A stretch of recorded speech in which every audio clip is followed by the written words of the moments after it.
আপনার রাখালের সামনে একটু কথা বলেন কিছু।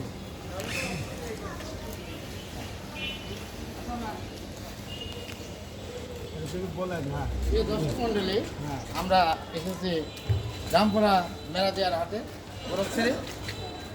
এখানে গরু বেচতে এসেছে, আমাদের একজন সহকারী আছে, সে এসে গরু না বেচে আরামে ঘুম পাচ্ছে, রোদেও ঘুম পাচ্ছে। তার ঘুমটা ভালো হচ্ছে কিনা আমি বলতে পারছি। তাকে আমার মনের ভিতরে বলছে যে গরুকে সিল্কি খাওয়ানি বাদ দিয়ে তাকে একটু সিল্কি খাওয়াই। সে কিন্তু নাক ডাকিচ্ছে।